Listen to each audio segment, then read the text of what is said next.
उस समय चौथाई देश के राजा हेरोदेस ने यीशु की चर्चा सुनी और अपने सेवकों से कहा, यह यूहन्ना बपतिस्मा देने वाला है, वह मरे हुओं में से जी उठा है, इसीलिए उससे सामर्थ के काम प्रकट होते हैं। क्योंकि हेरोदेस ने अपने भाई फिलिपुस की पत्नी हेरोदियास के कारण यूहन्ना को पकड़कर बांधा और जेल खाने में डाल दिया था, क्योंकि यूहन्ना ने उससे कहा था कि इसको रखना तुझे उचित नहीं, और वह उसे मार डालना चाहता था, पर लोगों से डरता था क्योंकि वे उसे भविष्यवक्ता जानते थे।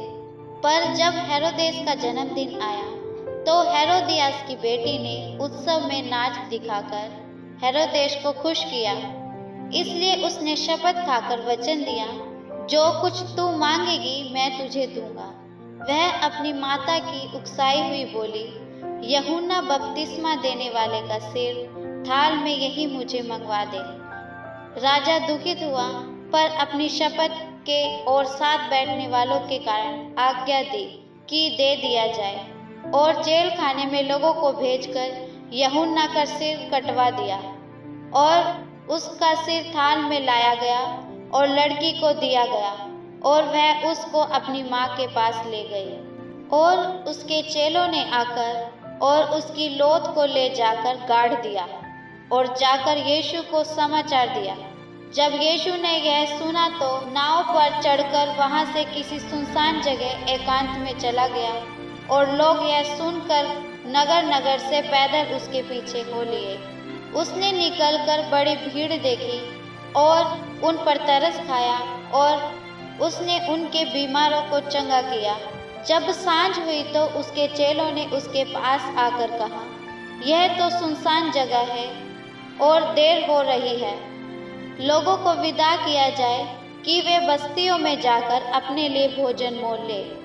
यीशु ने उनसे कहा, उनका जाना अवश्य नहीं, तुम ही इन्हें खाने को दो। उन्होंने उससे कहा, यहाँ हमारे पास 5 रोटी और 2 मछलियों को छोड़ और कुछ नहीं है। उसने कहा, उनको यहाँ मेरे पास ले आओ। तब उसने लोगों को घास पर बैठने को कहा, और उन 5 रोटियों और 2 मछलियों को लिया और स्वर्ग की ओर देखकर धन्यवाद किया, और रोटियां तोड़ तोड़ कर चेलों को दी, और चेलों ने लोगों को, और सब खाकर तृप्त हो गए। और उन्होंने बचे हुए टुकड़ों से भरी हुई 12 टोकरियां उठाई, और खाने वाले स्त्रियों और बालकों को छोड़ 5000 पुरुषों के अटकल थे। और उसने तुरंत अपने चेलों को बरबस नाव पर चढ़ाया कि वे उससे पहले पार चले जाएं, जब तक कि वह लोगों को विदा करे। वह लोगों को विदा कर प्रार्थना करने को अलग पहाड़ पर चढ़ गया, और सांझ को वहां अकेला था। उस समय नाव झील के बीच लहरों से डगमगा रही थी, क्योंकि हवा सामने की थी, और वह रात के चौथे पहर झील पर चलते हुए उनके पास आया। चेले उसको झील पर चढ़ते हुए देखकर घबरा गए और कहने लगे, वह भूत है, और डर के मारे चिल्ला उठे। यीशु ने तुरंत उनसे बातें की और कहा, ढांढस बांधो, मैं हूँ, डरो मत। पतरस ने उसको उत्तर दिया, हे प्रभु, यदि तू ही है तो मुझे अपने पास पानी पर चलकर आने की आज्ञा दे। उसने कहा, आ। तब पतरस नाव पर से उतरकर यीशु के पास जाने को पानी पर चलने लगा, पर हवा को देखकर डर गया, और जब डूबने लगा तो चिल्लाकर कहा, हे प्रभु, मुझे बचा। यीशु ने तुरंत हाथ बढ़ाकर उसे थाम लिया और उससे कहा, हे अल्पविश्वासी, तूने क्यों संदेह किया। जब वे नाव पर चढ़ गए तो हवा थम गई। इस पर जो नाव पर थे उन्होंने उसे दंडवत करके कहा, सचमुच तू परमेश्वर का पुत्र है।